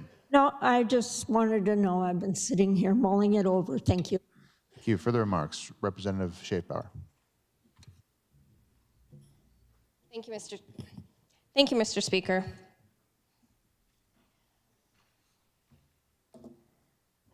It seems to me that we are taking away parental rights and giving them to the medical establishment, the government, and the schools when all we have to do is remember history. Does anybody remember what happened in Austria? They took all the children away from the mothers, had the mothers go to work, because, you know, it's empowering for women to go to work, and they put them in government schools and so forth and so forth. And now, you know, in comes Hitler, and look at all the camps that were brought about because of that time. Because everybody looked to the government to raise the children and empower the women to go to work and to deplete the nuclear family. We need to remember that God gave children to their parents. God did not give their children to the government, to the medical establishment, or the schools to raise.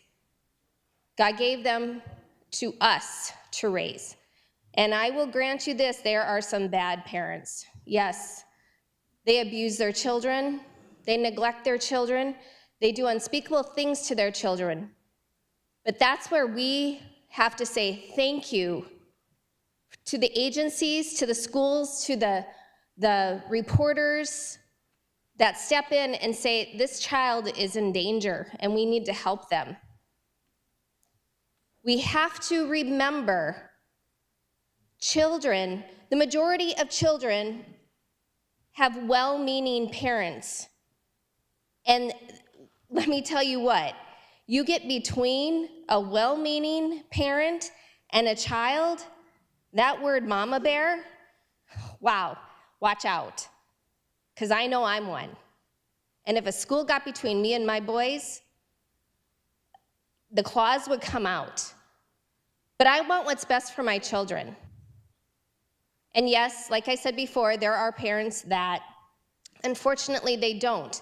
And we have to wrap those children in our arms and protect them and love them and show them what good parents could be. And that's what foster parents are for, adoptive parents. We have the teachers that, some of the things that they see at school that these children come to school with, I can't even imagine. So thank God we have those teachers with these huge, enormous hearts for these children. But this bill is about parental rights. We have a right to know if our 13-year-old daughter is getting birth control advice from the school counselor or the school nurse. We have a right to know if our 13-year-old son is going to a counselor and we can't get the medical records, and all of a sudden we have a son that has attempted suicide, but we don't have a right to those medical records? You've got to be kidding me. We need to look at this bill, and we need to see that there are protections in this bill for the people that are mandatory reporters. They can help our children out when they need help out, when the bad parents are in the picture. But don't take away the rights from the good parents. We were given those children first. If we choose to send them to a school, then we need to thank the school for looking out for our children. But they have no right above us as parents. So I ask you all to vote green on this bill. Thank you. Thank you. Further remarks, Representative Fitzgerald. Thank you, Mr. Speaker. If everyone were a good parent, I probably wouldn't have a problem with this bill. But with my unique background, I know that's not true. Have you ever walked into a house and seen kids sleeping on the floor in tires, and the kids were fed by bowls on the floor? Those kids have to be protected. And I don't think this bill does that. I would ask you to please oppose this bill. And according to the previous speaker, I wish there were more mama bears, because I've seen too many of the opposite. Thank you. Further remarks, Representative Jensen. Thank you, Mr. Speaker. In my second or third year in the Senate, I brought a family parental rights bill, and the Secretary of Education at the time, Melody Schropp, and I quote, "The children Try not belong..." to engage in personalities on the floor. Thank Oh, you. that was just the Secretary of Ed, but yeah, anyway. So she said that the children belong to us, meaning the education establishment. The children belong to us. Now you think about that. Here we got a bill, we're trying to protect the rights of parents, and we're up against an educational establishment that thinks otherwise. They think the children belong to them, our children, our grandchildren. Well, I'm not going to say that the board's going to be red with Democrat votes. I just would encourage you to vote green. Thank you. Further remarks, Representative Weems. Thank you, Mr. Speaker. Well, I guess I would consider myself a mama bear. And I think I did a pretty good job raising 3 kids and advocating for them all the way through their lives. But this really isn't about my kids. This is about, I'm standing up today because I know of personal circumstances where there are children who are being abused and neglected, and the parents are masters at moving their child from school district to school district to school district to avoid being caught and to avoid any kind of punishment or any kind of situation for them.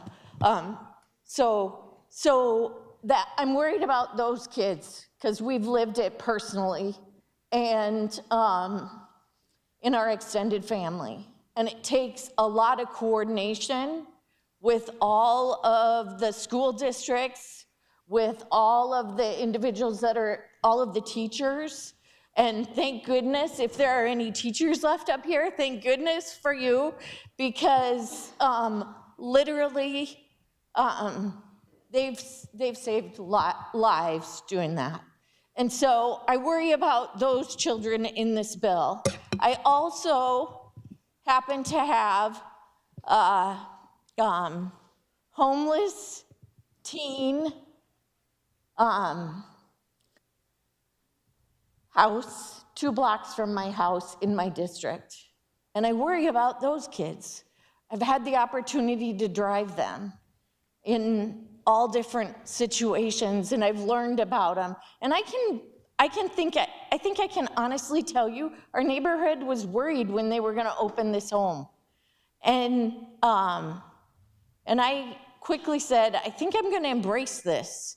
And then I learned about them and their lives and the fact that their parents don't wanna be involved in their life and their teens. And so they're living in a home where they can still attend school and still do these things. And I worry about those kids who are 2 blocks from my home in this bill because their parents haven't wanted to be a part. And so, you know, to all the mama bears out there, keep being a mama bear. Keep fighting for your kids. For those kids who don't have the great mama bears, I'm going to tell you to vote red on this bill, and let's help continue to protect them. Further remarks, Representative Overweg. Thank you, Mr. Speaker. I respectfully yield my time to the bill's sponsor. Thank you. Representative Baxter in closing. Thank you, Mr. Speaker. So just to go back to a few things, we heard a lot about abused or neglected children, and we already have that in the state statute 26-8A-2 that clearly covers when that's happening in a home where the child is homeless or being neglected or abused in multiple ways. I also just wanted to reiterate the sports videoing. my kids, when they were in school, when I signed them up, I had the opportunity to mark down if I wanted their sports, that it was okay for them to be videoed as well as it to be put on social media. So I know a lot of schools do that. Obviously, not all of them do that.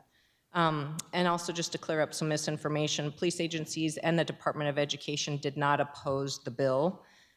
South Carolina just passed a parental rights bill a week and a half ago, and it was 116 to 1, so that was pretty impressive that it was bipartisan.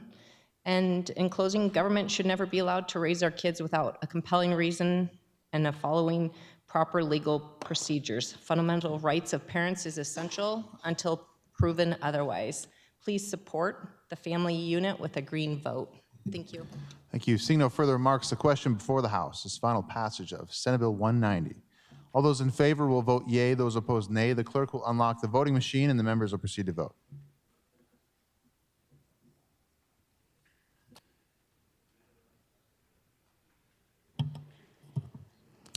Whitman votes no.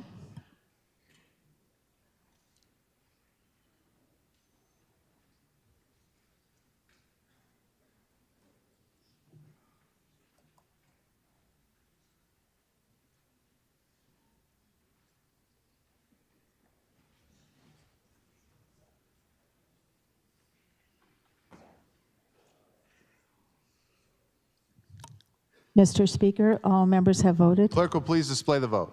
Mr. Speaker, there were ayes 30, nays 35, excused 5. Senate Bill 190, having failed to receive the affirmative vote of the majority of members elected, is hereby declared lost.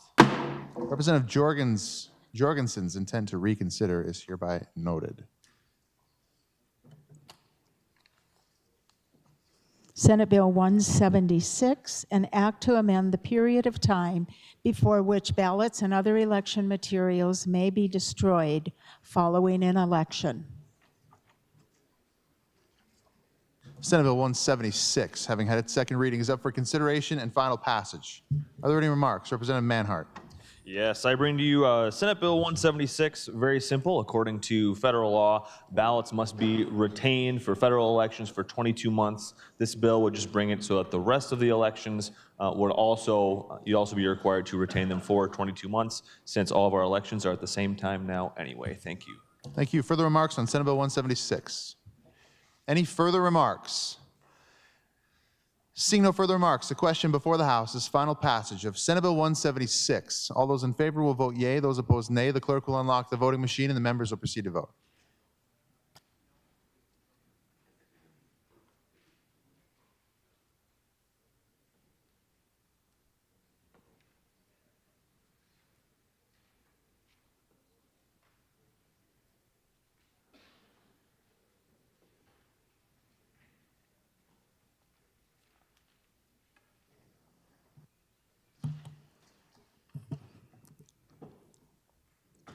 Markey votes aye.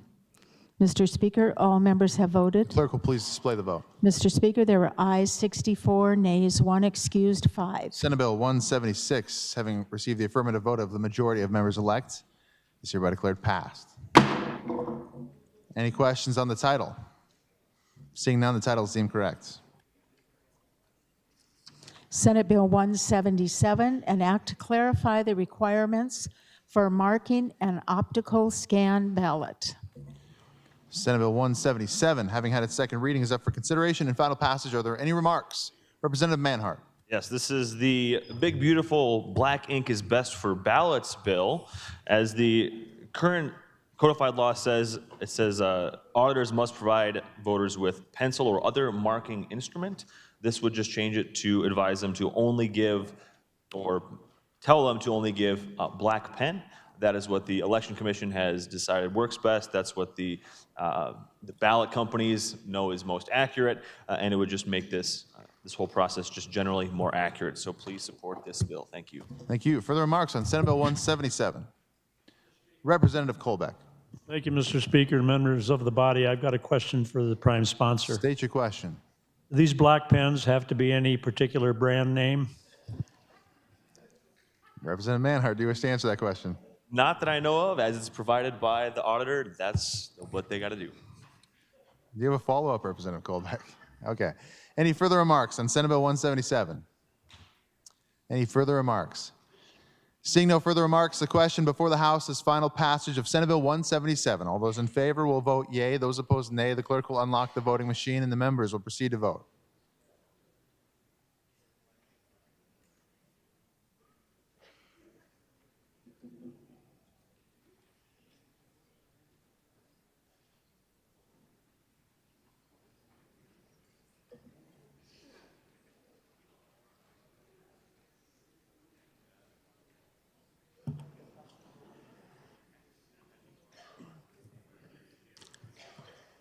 Representative Auk.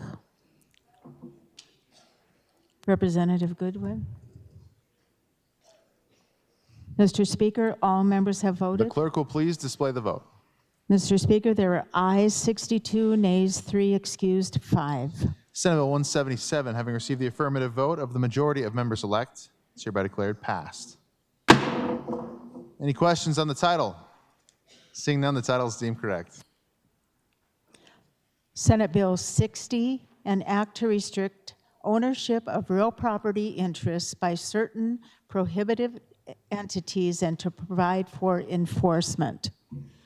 Senate Bill 60, having had its second reading, is up for consideration and final passage. Are there any remarks? Representative Goodwin. Yes, Mr. Speaker, if I could ask, kind of be out of line here, but if I could ask for a special personal privilege. Okay, I think so. What is it? Well, you got to say yes first. Okay, No. granted. As you all know, we went to war with Iran over the weekend. I don't know if we're going to officially call it a war because we didn't in Korea, we didn't in Vietnam, and all the ones subsequent. Last one we called the war was World War II. But I just wanted to be serious about this a minute and talk about our soldiers and sailors and airmen, Marines that are in harm's way. And as this morning when I came here to the Capitol, we had lost 3 American service members and we had 5 really badly wounded. So if we could just have a few minutes or just a minute of silent prayer just to honor those people, I'd appreciate it.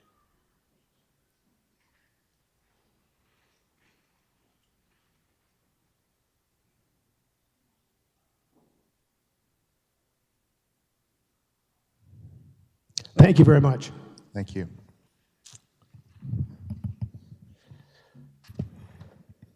If you look on your sheet, it'll say Representative Duffy's on there, and I was just going to mention him and his wife, Senator Duhamel, are in Mayo Clinic right now for a checkup, and hopefully that went well. And so I know they're going to try to come on and listen. So Representative Duffy and Helene, if you're out there, our prayers are with you, and we wish you the very best. Hope you had a great checkup. Today I rise in support of Senate Bill 60. U.S. military action this past week in Iran is a reminder that our nation faces foreign adversaries who actually seek to undermine American security and interests. These adversaries threaten Americans abroad and have engaged in espionage here at home. China, Russia, Iran, North Korea are not merely economic competitors, they are strategic adversaries to the United States. They use land purchases, shell companies, and front businesses as tools for intelligence gathering, surveillance, and leverage. In February 2025, President Trump issued a national security presidential memorandum identifying foreign ownership of land near sensitive military and critical infrastructure sites as a national concern. Senate Bill 60 responds to that concern. It prohibits China, Russia, Iran, North Korea, Cuba, and Venezuela, including entities that they control, from acquiring or holding any direct or indirect interest in real property in South Dakota. And when we came up with any properties in South Dakota, we did talk about 10 miles from Ellsworth Air Force Base. Then we have all the readiness centers throughout the state. We got the Air Guard in Sioux Falls, and we got National Guard headquarters in Rapid City, Camp Rapid. So we just decided to just stay the whole state. In Missouri, property near Whitnam Air Force Base was linked to individuals with reported ties to Chinese Communist Party. In Louisiana, land near Barksdale Air Force Base, flush it back up, Whitman Air Force Base is where that B-2 bomber flies out, and the ones that bombed Iran here a few months ago. In Louisiana, land near Barksdale Air Force Base was purchased by Chinese nationals later identified as having connections to Chinese intelligence services. In Grand Forks, our neighbors to the north, in North Dakota, a Chinese-based company acquired land near the Air Force installation there. Today, this chamber has the opportunity to act. We can make it clear that South Dakota land is not for sale to hostile foreign governments. I respectfully ask for your green vote on Senate Bill 60. Thank you. Further remarks on Senate Bill 60? Any further remarks? Seeing no further remarks, the question before the House is final passage of Senate Bill 60. All those in favor will vote yea. Those opposed, nay. The clerk will unlock the voting machine and the members will proceed to vote.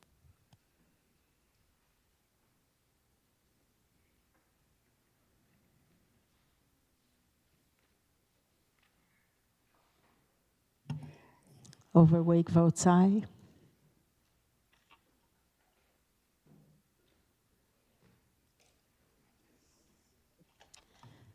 Mr. Speaker, all members have voted. The clerk will please display the vote. Mr. Speaker, there are ayes 65, excused 5. Senate Bill 60, having received the affirmative vote of the majority of members elect, is hereby declared passed. Any questions on the title?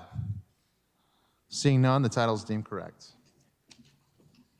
Senate Bill 236, an act to create the County and Township Infrastructure Fund for the accounting, safekeeping, and allocation of unobligated rural access infrastructure fund monies. Senate Bill 236, having had its second reading, is up for consideration and final passage. Are there any remarks? Representative Van Diepen. Thank you, Mr. Speaker. Senate Bill 236 is creating a county and township infrastructure fund for the accounting, safekeeping, and allocation of unobligated rural access infrastructure. What this bill does, it creates a fund at the county level from the money that is appropriated from the state to help townships with their township roads, culverts, haul roads that get tore up when we have conditional use permits. It also creates a fund in the state treasury for the same thing. It's for a fund or an account where the money will go back to. When the money gets allocated, there's a formula in the state that tells who gets the money and how much they get. A lot of times they don't use all of their money, and it sits in these accounts for an undetermined amount of time, never coming back. What this would do is create a fund in the state treasury where if this money is not used starting June 13th of 2029, that money will be sent by the county auditors back to the state treasury, where it will then be reallocated so we can use all of the money that is designed to be used to assist townships according to the funding that is in a formula that they have, how they get this stuff repaired. We're not reinventing the wheel. We're just trying to make it so that we can actually keep track of where the money's at and spend it where it needs to be spent. We're just not letting the townships sit on the money and keep it forever and then ask for more down the road. So I'd appreciate your green vote on this. Thank you. Thank you. Further remarks on Senate Bill 236? Representative Ismay. I just had a question for the Prime. State your question. When this money goes back from the county, what fund does it go back into? Like as far as, is it general fund or is it a different fund that? Representative Van Diepen, do you wish to answer that question? Yes, thank you, Mr. Speaker. The money that's going back into the state treasury fund is the county and township fund that's in the state treasury. It's any unused money that came from the Rural Access Infrastructure Fund. So it's money out of that specific fund that's sent to the counties to be distributed to the towns and townships. And if they do not use that money, we'll say that they had stuff come in under bid. That's sent back to the state treasury under the County and Township Infrastructure Fund, so it can be reallocated to the counties that still have the need, that still need these funds. Follow-up remarks, Representative Ismay. Any further remarks on Senate Bill 236? Any further remarks? Anything in closing, Representative Van Diepen? Representative Van Diepen in closing. Thank you, Mr. Speaker. Like I said in the opening, this is just trying to make sure we utilize the funds that are distributed to all of our towns and townships instead of having the money sit in an account in a township that may never be used. This is being reverted back to the state so we can send it out to the townships and counties that can actually use the funding. And we're trying to get it so that we accomplish more with the funding that we're actually giving them. So I would appreciate your green vote. Thank you. Thank you. Seeing no further remarks, the question before the House is final passage of Senate Bill 236. All those in favor will vote yea. Those opposed, nay. The clerk will unlock the voting machine and the members will proceed to vote.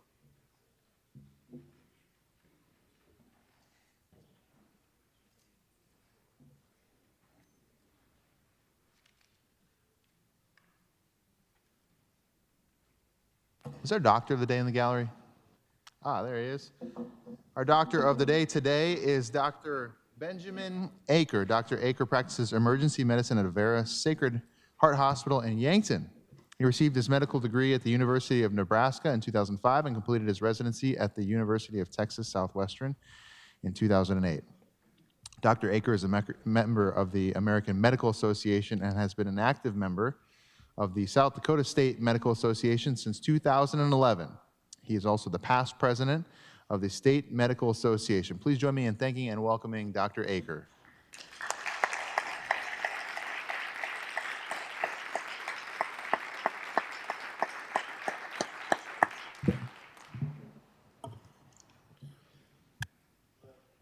Representative Goodwin. Mr. Speaker, all members have voted. Clerk will please display the vote. Mr. Speaker, there are ayes 64, nays 1, excused 5. Senate Bill 236, having received the affirmative vote of the majority of members elect, is hereby declared passed. Any questions on the title?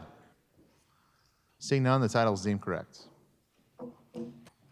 Senate Bill 237, an act to require that counties provide written notice to township supervisors of conditional use applications and appeals. Senate Bill 237, having had its second reading, is up for consideration and final passage. Are there any remarks? Representative Van Diepen. Thank you, Mr. Speaker. Senate Bill 237 is a bill that allows townships to have a voice when it comes to conditional use permits or appeals on these conditional use permits. The county and the South Dakota towns and townships have worked together to come up with this actual 10 days. It started off at different numbers. There was a big conversation about where it should lead to. But I received a message today or this afternoon that the board of directors for the towns and townships are in agreement with this. And they're the ones that represent all of the townships in South Dakota. This gives a 10-day notice, a written notice, from the counties to the townships in case they have a conditional use permit that they deserve to have a right at the table. Townships a lot of times are left out in the process, and when they have a haul road that could be damaged when a conditional use permit's put in place, they aren't notified and they can't get to the table and put into the conditional use permit that that road should be fixed. We heard from the towns and townships people. We heard from the county commission people, and they all came together to resolve this issue. There's talk of more days, less days, no days, but the fact that we had both organizations work together to bring this so that they all have a seat at the table and they can resolve issues in that 10 days, but it has to be written notice. Written notice, in my opinion, is something that can be documented. Certified mail, an email that's time-stamped. I even spoke to my own county auditor and asked the question after committee the other day, is there any problems with doing this? And they had absolutely no trouble doing this. They thought it was a fair solution, and they all worked together to come up with the answer. So I'd appreciate a green vote. Thank you. Thank you. Further remarks on Senate Bill 237? Any further remarks? Seeing no further remarks, the question before the House is final passage of Senate Bill 237. All those in favor will vote yea. Those opposed, nay. The clerk will unlock the voting machine, and the members will proceed to vote.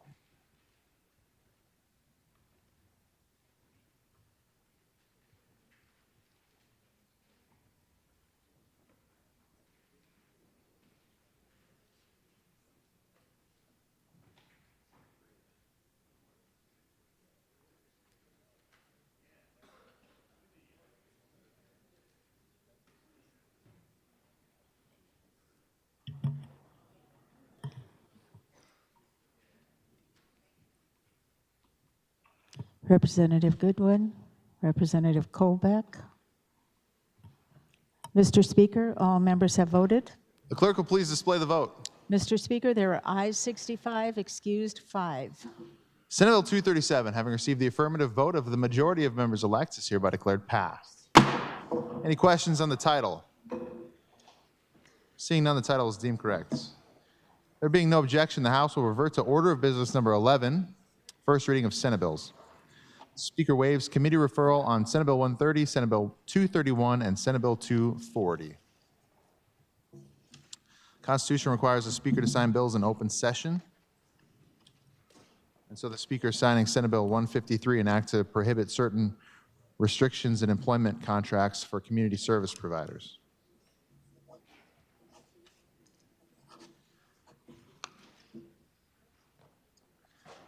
The Speaker is signing Senate Bill 114, an act to provide for the publication of ballot images and the cast vote record of automatic tabulating equipment.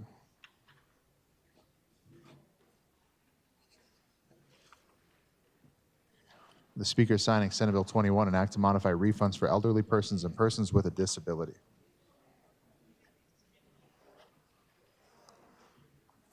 The Speaker is signing Senate Bill 14, an act to modify provisions related to the practice of pharmacy.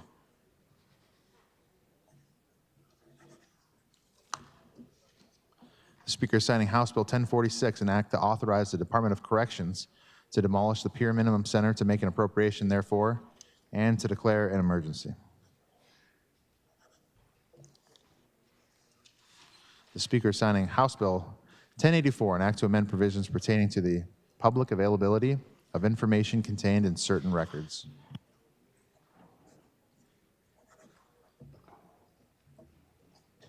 The Speaker is signing House Bill 1106, an act to revise the terms of County Extension Board members.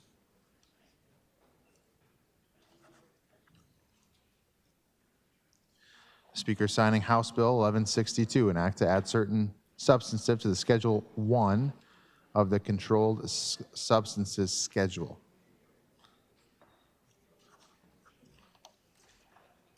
And the Speaker is signing House Bill 1169, an act to classify methamphetamine as a Schedule 3 controlled substance and establish permissible uses.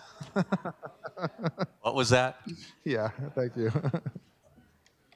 You guys are paying attention? Okay.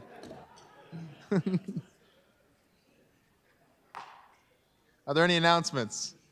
Representative Overweg. Thank you, Mr. Speaker. I have a couple. Tomorrow morning, 7:45, House Ag and Natural Resources will hear its last 3 bills of the year, and 15 minutes after session today for Senate Bill 3, we are hearing them conference committee in room 413. Okay, Representative Overweg. Thank you, Mr. Speaker. State Affairs meets 15 minutes after we gavel out today in 414 to hear 5 bills. Thank you, Representative Mulder. I got you. Thank you, Mr. Speaker. Tomorrow morning, 7:45, there will be no House Health tomorrow morning. Applause is in order. Representative Randolph. Thank you, Mr. Speaker. No House transportation tomorrow. Representative Ladner. Mr. Speaker, I can beat that. There's no local government tomorrow. All right. Representative Derby. Is there no appropriations tomorrow? Well, there's always appropriations. Okay. Thank you, Mr. Speaker. But we start at 10:45. I'm not sure what happened. Great. Representative Jorgensen. Thank you, Mr. Speaker. Capitol Commission tomorrow morning, 7 a.m. Bible study in the Governor's Large Conference Room. Thank you. Thank you. Representative Aylward. Thank you, Mr. Speaker. House Tax tomorrow, 7:45, room 464. Thank you. Thank you. Any further announcements? Representative Baumüller. Mr. Speaker, I move we adjourn. All those in favor of adjournment will signify by saying aye. Those opposed, nay. Motion fails.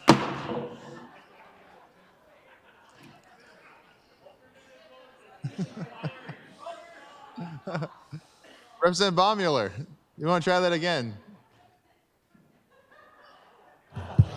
Mr. Speaker, I move we adjourn. All those in favor of adjournment will signify by saying aye. Those opposed, nay. That motion carries. We are adjourned.